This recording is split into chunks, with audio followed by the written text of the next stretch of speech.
Pourquoi les églises s'impliquent maintenant? Comment pensent-elles réussir ce que tous les processus internationaux n'ont pas pu obtenir? Leur initiative pourra-t-elle arrêter les combats en cours? Face à face spécial, je reçois ce lundi 17 février, après le journal de 19h, en direct de Bruxelles, Monseigneur de l'Ancien Cholet, secrétaire général de la Synco. Rediffusion mardi 18h, après le journal de minuit, après le journal de 7h. Monseigneur Cholet, bonjour. Bonjour, monsieur Christian. Merci d'avoir accepté ici de répondre aux questions de Top Congo FM. Alors, on va revenir sur votre médiation. Tout s'est bien passé à Goma. C'est votre première déclaration après avoir rencontré l'AFC M23. Alors que la ville venait, c'est le terme utilisé par Top Congo, de connaître un carnage. Qu'est-ce que signifie que tout se passe bien à la sortie d'une rencontre où, pour la première fois, les évêques rencontrent, je ne sais pas comment les qualifier, je vous en laisse la primauté. Merci beaucoup. Je tiens à préciser que dans la phase actuelle, il ne s'agit pas d'une médiation qui suppose deux parties. Il s'agit ici d'une sensibilisation des uns et des autres pour s'engager à trouver une solution qui mettrait un terme à au drame humanitaire que nous sommes en train de vivre. Vous parlez de carnage, vous parlez de morts. C'est justement au nom de ces morts-là que les deux églises se sont levées pour dire que c'est assez, ça dure longtemps, il est temps de voir les choses autrement pour y mettre fin. Et si nous sommes allés à M23, c'est comme on est allé aussi auprès des autres, c'était aussi pour les sensibiliser, pour les interpeller, comme on a interpellé aussi les autres. Donc, le contenu de nos échanges n'ont pas été rendus publics. Mais je vous dis qu'on a parlé aussi des morts. On a parlé aussi de la problématique du nombre de morts. Je ne suis pas là pour dire, c'est pour dire qu'on n'a pas ignoré les morts. Bertrand Bissimois disait un peu après leur entrée dans Goma, il parlait de 2500 morts aujourd'hui. Quel est leur bilan? Quel bilan font-ils de cette entrée sanglante dans Goma? Bon, je crois que si je dois dire un mot aujourd'hui, c'est la nécessité d'engager une enquête parce que les voix sont discordantes. Je ne veux pas risquer de donner le nombre que nous avons entendu à Goma, mais au moins j'ai compris qu'à Goma, ils sont aussi ouverts à une enquête qui établirait les responsabilités. Le plus regrettable, c'est que ce soit 2, 3, 4, 100, 500 morts, ce sont des vies humaines qui ne peuvent pas nous laisser indifférents. Votre première apparition aux côtés du M23 n'a pas laissé non plus les populations quinoises et d'autres villes et provinces indifférentes. Est-ce que vous comprenez l'indignation de ceux qui vous ont vu sourire avec eux? Eh bien, écoutez, je crois qu'il faut être de mauvaise foi pour penser que si on a souri, c'est pour... ça signifie minimiser ce qui se passe. Nous sommes des Africains. Et je crois que là, la lecture doit être différente. Je comprendrais cette réaction de la part d'un occidental. Vous savez comment on pleure de morts chez nous? Les morts chez nous, les corps est là, mais les gens dansent. Si à rire, on rit. C'est aussi pour dédramatiser la... je me souviens une fois, il y a un ami européen avait trébuché, il est tombé, mais il ne s'est pas fait mal. J'ai souri. Il a trouvé ça scandaleux, alors que chez nous, ça passe. Donc, il ne s'agit pas de minimiser les morts. Donc, si on a souri, ça signifie qu'en ces moments précis, il y a quelque chose qui a fait sourire. La vie continue après tout. Il ne s'agit pas de cracher sur les morts, bien au contraire. Le risque qu'on a pris, reconnaissez-le, c'est justement au nom de ces morts. Quelle pourrait être la conclusion de ce premier contact avec eux? La conclusion, c'est qu'ils nous ont entendus, ils ont trouvé sensé ce que nous avions demandé, ils ont promis de réagir par un document. Nous pensons que si ils continuent dans cette perspective, s'il n'y a pas des éléments qui brûlent, on peut aller de l'avant dans la direction que nous souhaitons. Ils sont donc prêts au dialogue. Ils sont prêts au dialogue, aux conditions qui sont les leurs. Vous savez, partout où on passe, on fera une synthèse à la fin. Tous ceux qui acceptent, mais il y en a qui donnent des conditions, on fera une synthèse. Et ça, politiquement, ce sont des postures au stade actuel normales. Mais comme facilitation, on pourra faire des propositions pour amener les uns les autres à se dépasser pour ne pas perdre l'essentiel. Facilitation, vous avez dit pas médiation. Facilitation pour mettre tous les belligérants ou tous les protagonistes autour d'une table. Oui, il s'agit bien de cela. Oui, pour convaincre. Et encore que je m'empresse à dire que c'est le forum pour le consensus national que nous proposons, nous évitons exprès le thème dialogue, est différent des autres dialogues qui étaient d'abord demandés par les acteurs politiques et qui étaient régis par les agendas politiques. Ici, c'est la société civile qui s'engage à demander ce forum. Et tel que c'est conçu, vous vous rendrez compte que la politique n'occupe qu'une des commissions de réflexion. Mais le gros, il s'agit de réfléchir sur la façon dont le pays doit être conduit prochainement de façon à permettre une paix durable d'abord dans notre pays, et puis il y aura une commission, juste à titre indicatif d'exemple, économie et paix transfrontalière. Cette guerre, c'est aussi beaucoup plus, je pense que c'est autour de minerais. Mais qu'est-ce que nous en faisons? Nous-mêmes qui en sommes détenteurs depuis des années et des années. Je crois que des scientifiques peuvent nous aider à repenser notre gouvernance économique de façon à garantir la paix à l'intérieur avec les voisins. Il y a la dimension sécurité et défense. Et je crois qu'il y a vraiment à réfléchir comment est-ce que depuis 30 ans on est en train de patauger. Il y a une commission sur la vérité et la réconciliation. Il y a quand même de crises, de conflits communautaires qu'on retrouve là-dedans.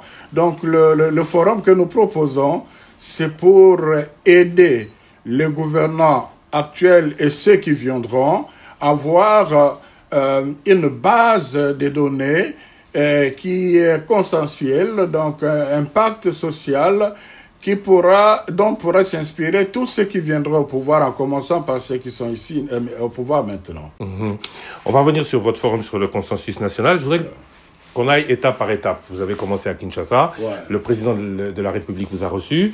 Est-ce qu'il vous a... Les termes sont importants pour la suite. Est-ce qu'il vous a dit oui, allez-y, ou puisque la rencontre avait lieu à votre demande, il vous a dit je vous laisse faire, venez me donner la conclusion? Il nous a écoutés attentivement. Il a posé des questions de compréhension. Nous nous sommes expliqués et je reprends quelques-uns de ces termes. C'est une initiative très louable. Je reçois ces projets avec beaucoup de respect, d'humilité.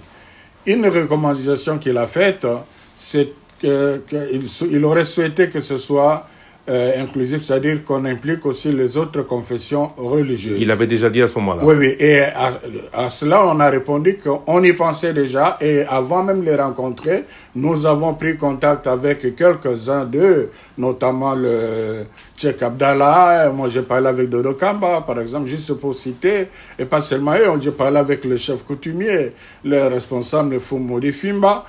C'est pour voir, parce que ce serait scandaleux quand même. On veut la cohésion. Et donc, tout le monde aura sa place. Mais maintenant, nous sommes dans la phase de la conception, aussi de la sensibilisation. On n'est pas encore... la première étape commencera avec les commissions et puis le forum proprement dit, si les acteurs acceptent. Donc, on a tenu compte de cette recommandation-là. Et puis, il a dit, d'accord, vous pouvez, parce que il nous a encouragés. Il nous a encouragés parce que la grande préoccupation que le président avait, mais comment concevoir, quel rapport ou concevoir la conjonction entre ce que nous proposons et ce qui se fait au niveau de la sous-région. On lui a dit justement, c'est complémentaire.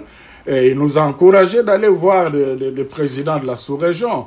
Et entre-temps, il dit, bon, vous m'avez donné la feuille de route, j'ai quand même besoin de 2 semaines pour m'imprégner du contenu. Et entre-temps, vous faites votre tour et puis dans plus ou moins 2 semaines, on se verra. Donc il est d'accord avec vous? Ah, d'accord, bien sûr, quand il dit que c'est une initiative louable.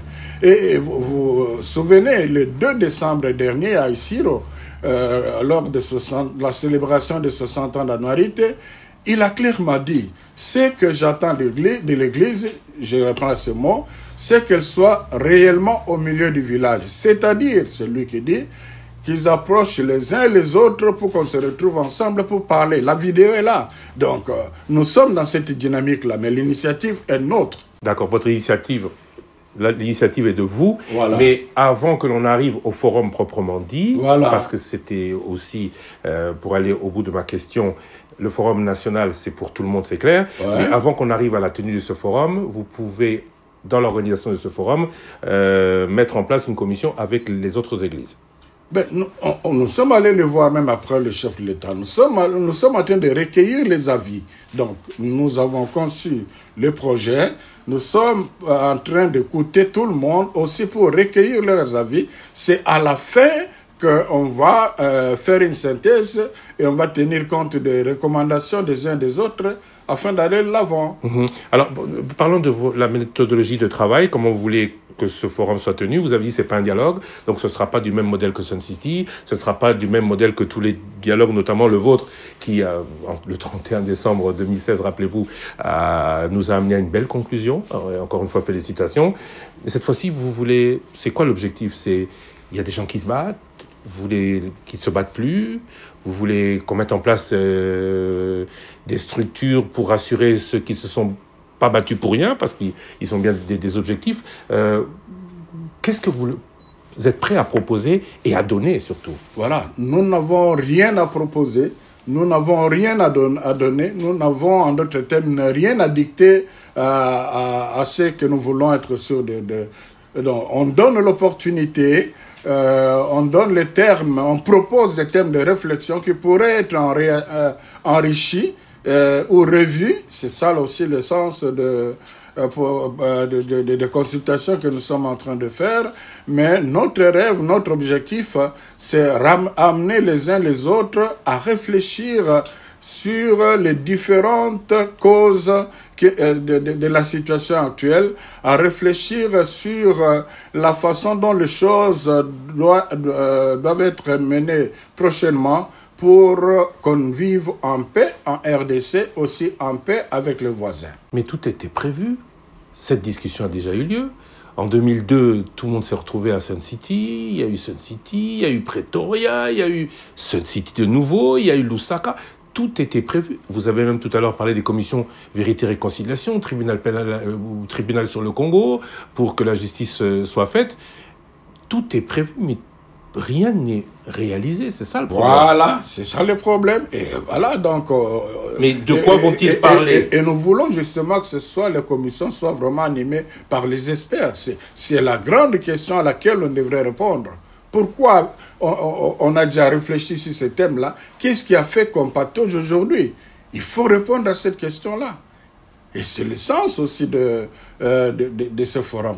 C'est incompréhensible. Incompréhensible. Alors, vous avez rencontré le duo de Mvwemba, Moïse Katumbi qui se dit prêt. Le duo Mvwemba pose des conditions, Moïse Katumbi se dit prêt. Vous avez rencontré le FCC, on n'a pas encore eu la possibilité de recueillir leur réaction, mais ce sera fait, en tout cas en ce qui nous concerne à Top Congo, très rapidement. Quel bilan à mi-parcours, si vous êtes à mi-parcours, évidemment? Le bilan, c'est que tous nos interlocuteurs ont été réceptifs, tous nos interlocuteurs ont réagi, sauf les églises de réveil qui n'ont pas, plutôt la plateforme de confession religieuse qui n'avait pas encore réagi parce qu'ils attendaient qu'on leur donne le document d'ailleurs qui les autres avaient déjà reçu dans les médias et voulaient qu'on le leur donne de façon formelle. Bon, je l'ai envoyé au président Lassime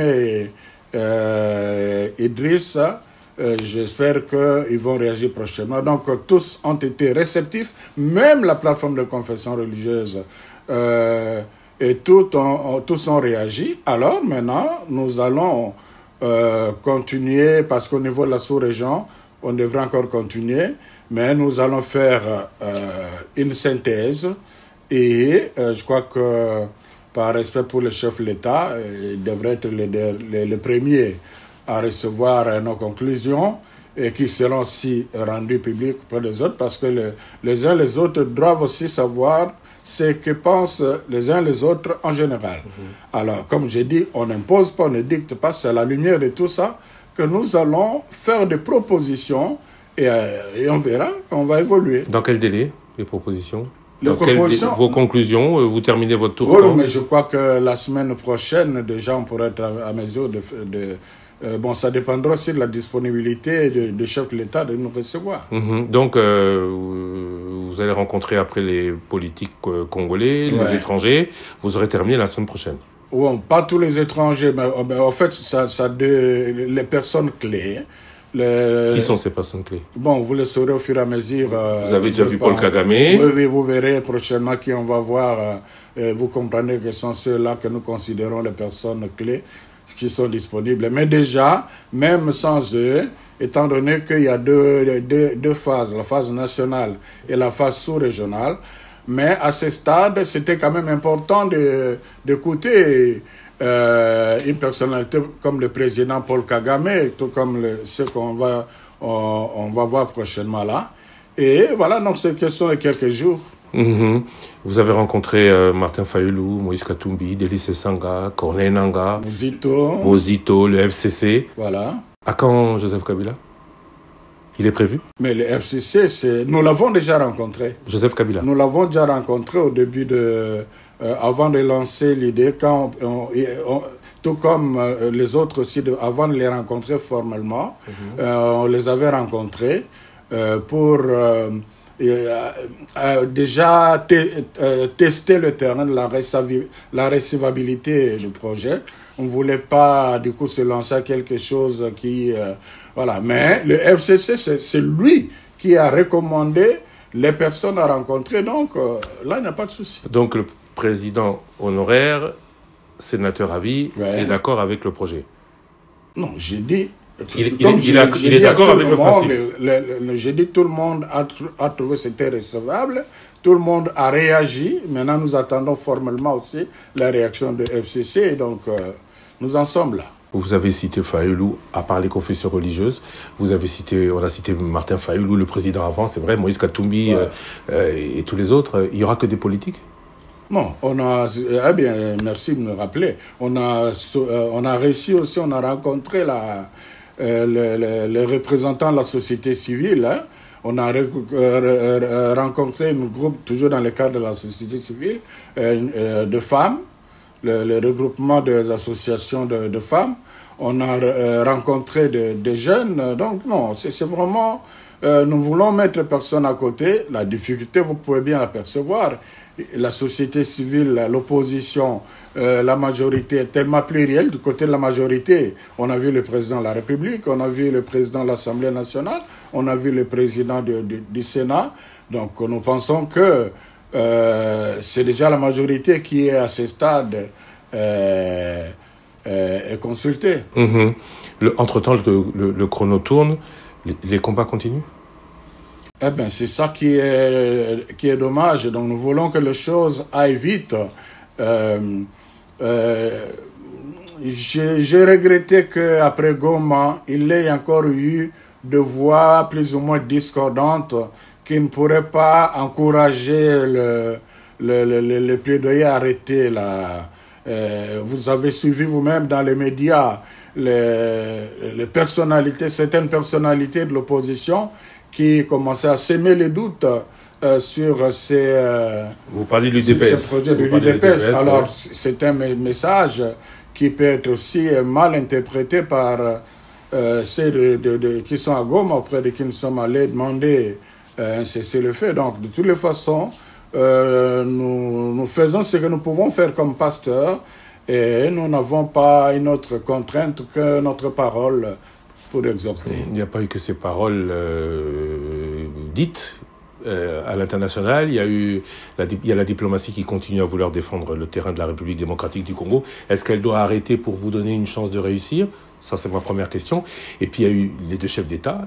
Le premier, je ne sais plus qui a parlé en premier, mais les paroles entre Paul Kagame et Félix Tshisekedi ne sont pas des plus amicales non plus. Et on peut le comprendre, en tout cas côté congolais. Cela peut mettre à mal votre initiative. Bon, justement, nous en appelons à la sagesse des uns et des autres.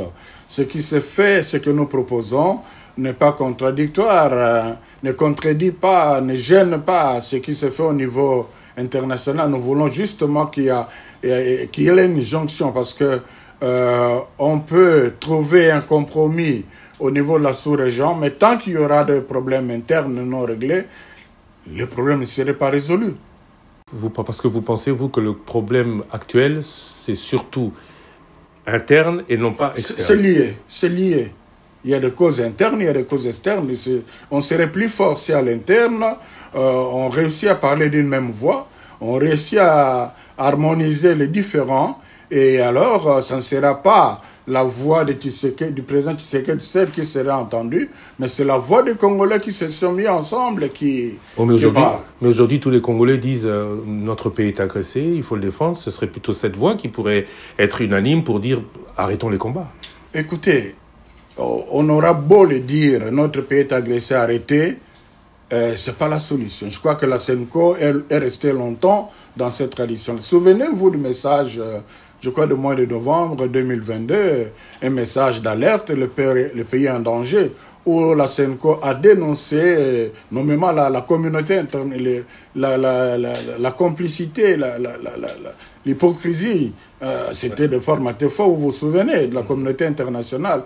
Le Rwanda a été justement aussi pris à partie dans ce message. Il y a eu plus d'un plaidoyer de la part de la SENCO et de l'ECC dans ce sens-là. Donc c'est pour dire que ce qu'on nous demande de faire aujourd'hui, nous l'avons fait. Mais maintenant, nous voyons que ce n'est pas productif, nous voulons tenter autre chose. Il y a eu Goma, il y a eu Bukavu. Voilà, c'est ça. Comment pensez-vous réussir là où la communauté internationale, on rappelle les protocoles, il y a Addis Abeba, il y a Luanda, il y a Nairobi, il y a récemment, avant-hier ou hier, le président Macron qui appelle les deux chefs d'État et qui dit que, ou qui prévient ou propose que la ville de Bukavu ne soit pas investie par le M23. Comment pensez-vous vous réussir là où les autres ne l'ont pas? Il ne s'agira pas d'une réussite pour nous. Ce sera le Congo qui va réussir ou le Congo qui ne va pas réussir. Et puis, ce que nous allons faire, justement, je dis ça, c'est complète avec les efforts de la communauté internationale. On aura beau trouver une autre pacte, mais si on se limite à ce niveau-là, on n'aura pas répondu à certaines préoccupations de la sous-région. Voilà pourquoi la réussite, ce sera la réussite de tout le monde. L'échec sera l'échec de tout le monde. Revenons à ce qui a aussi fait couler beaucoup d'encre dans votre tournée. Comment s'est passée la visite chez le président Kagame? Elle était prévue de longue date? Les contacts se sont pris comment? Comment ça s'est passé? Eh bien, nous avons cherché à le rencontrer, nous l'avons rencontré, c'est le plus important. Comment ça s'est passé? Je crois que l'avantage que nous avons, c'est que nous allons comme religieux. Les gens nous ont condamnés à ne pas condamner l'agression depuis la prise de Goma. J'ai tout à l'heure dit qu'on a toujours fait ça. C'était pour nous, ça ne serait pas productif par rapport à ce que nous sommes en train de faire. Et je crois que le caractère, là où les autres nous condamnent d'avoir serré la main à l'ennemi, et nous, forts de notre foi, l'Évangile nous dit « aimez vos ennemis ». Donc, il ne faut pas perdre de vue cette dimension pastorale, cette dimension religieuse. Je crois que ça facilite aussi les contacts avec les autres. Qu'est-ce qu'il demande? Qu'est-ce qu'il veut? Nous n'avons pas dit le contenu de nos échanges avec les uns les autres.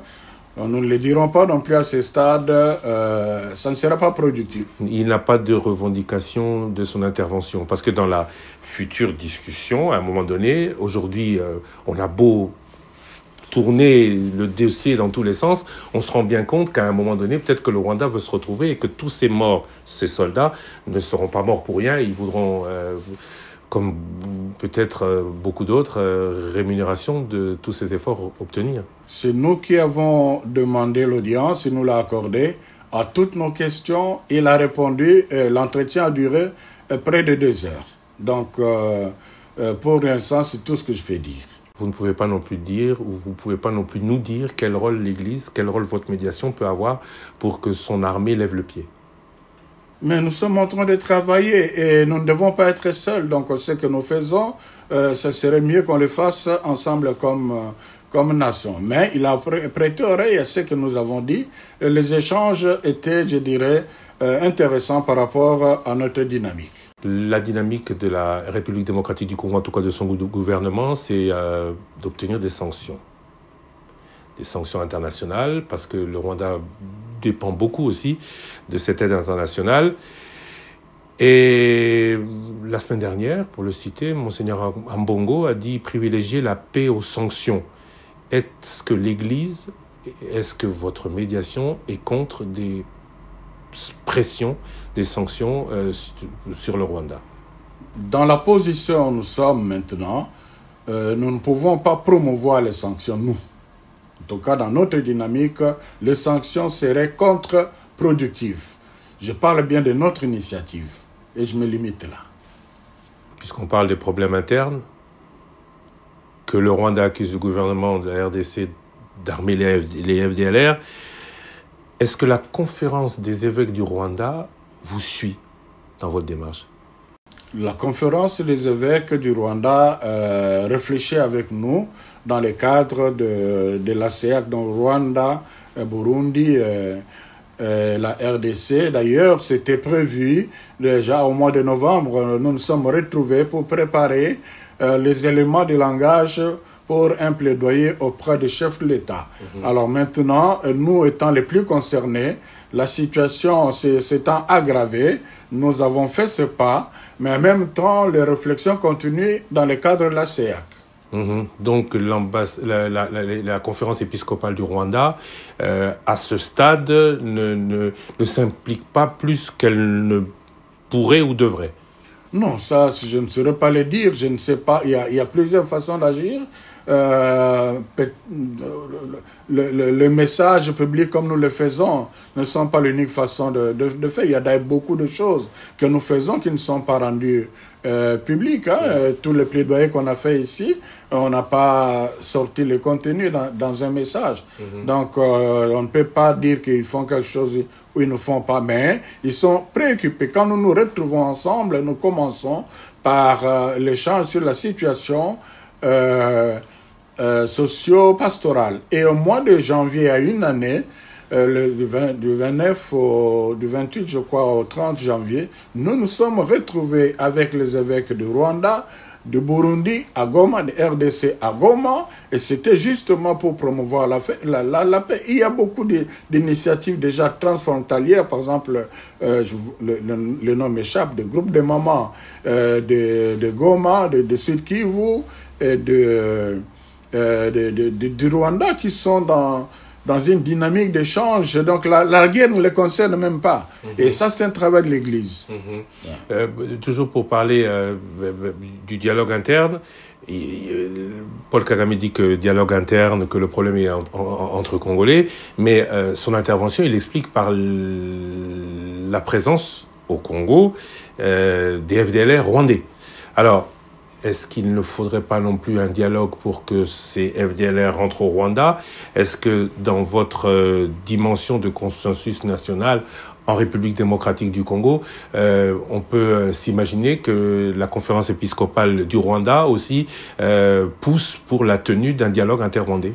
Là, ce sont leurs problèmes internes. Ce sont aussi nos problèmes, puisque eux disent que nos problèmes leur causent des problèmes, mais nous, leurs problèmes nous causent des problèmes, puisqu'ils interviennent chez nous à cause des problèmes qui sont les leurs avec des FDLR, bon, trentenaires qui ont 30 ans, qui sont plus vieux de 30 ans, certes, mais comme pour notre problème intercongolais, cette crise est aussi où s'explique depuis 30 ans par des problèmes interrwandais. C'est une recommandation qui a vraiment du sens que vous êtes en train de faire. Ce n'est pas impossible qu'on y arrive. Hein. Normalement, on devrait avoir l'assemblée plénière de la CEAC au mois de juin ici à Kigali. On tient compte de l'évolution. C'est entre autres pour parler de tout ça. Donc, mais comme recommandation, ça a du sens. Ça a du sens, mais vous n'y avez pas pensé. Non, c'est pas qu'on n'y pas pensé, on est dans la dynamique de la réflexion, justement. L'Église qui s'est dite toujours du côté de la vérité, mais aujourd'hui c'est une agression étrangère, même s'il y a des Congolais. Quand on interroge l'histoire, on se rend bien compte que même en 1996, ceux qui ont été mis à la tête des rébellions, une semaine ou 2 semaines avant d'en naître, ne savaient pas qu'ils y seraient. Pourquoi ne pas le dire, l'Église qui dit toujours la vérité? Pourquoi l'Église, même, je comprends votre position, mais il y a aussi la communauté internationale qui a une position de médiation. Elle n'hésite pas à parler d'une agression. Pourquoi est-ce que vous êtes autant frileux à le dire? Je vous ai dit que nous l'avons déjà dit plusieurs fois. C'est pas qu'on ne l'a pas dit, mais ça serait contre-productif dans ce que nous sommes en train de faire. Vous parlez de la communauté internationale, mais on est à 40e pour parler de la diplomatie. 30e, pourquoi ça n'a pas marché? Il y a aussi lieu de certains parlent d'hypocrisie, d'intérêts divergents, de raisons qui ne pourraient pas être celles de l'Église. Quand je vois des compatriotes jubiler, parlant de condamnation, sanctions, quand la communauté internationale condamne, je ne dis pas qu'elle ne devrait pas le faire dans son optique. Mais est-ce que c'est vraiment une solution pour nous? Combien de fois on a sanctionné à gauche et à droite? Sanctionné, pas encore le Rwanda en tout cas. Le condamné, parce que nous parlons de la condamnation. Même des sanctions au niveau international, les sanctions n'ont toujours pas produit de fruits escomptés. Merci beaucoup, Monseigneur Chollet, d'avoir accepté ici à Bruxelles de répondre à nos questions. La toute dernière sera la suivante. À quel horizon vous voyez la conclusion de ce consensus national? Et est-ce que ce consensus national, ou les démarches dans lesquelles vous êtes, vont faire ou vous font penser que après Bukavu, les combats s'arrêteront? C'est notre vœu, c'est notre espoir, mais ça ne dépend pas de nous. C'est tout ce que nous souhaitons, mais ça dépend aussi de l'attitude des uns et des autres. Qu'est-ce que vous leur recommandez? La recommandation, d'abord, la grande préoccupation, on a commencé par là. Il y a eu trop de morts, il y a trop de victimes, ça ne peut pas continuer comme ça. La vie est sacrée, c'est l'image de l'homme, c'est l'image de Dieu. Donc, privilégions la voie du dialogue le plus tôt possible. Par rapport à ce que nous proposons, ça ne devrait pas prendre du temps. Si on se met d'accord sur les préalables, là, nous prévoyons l'étape de réflexion dans les commissions. Encore que vous l'avez dit, il y a déjà plusieurs réflexions qui ont été faites dans le passé. Nous pensons qu'on peut gérer ça dans 2 semaines. Mais le problème avec les politiciens, quand on va demander, parce qu'ils cherchent à tout contrôler, on veut les rassurer, mais en même temps, nous ne voulons pas que cette initiative soit étouffée par les appétits politiques. Donc, nous privilégions pour cette première étape le travail des scientifiques qu'eux pourront recommander.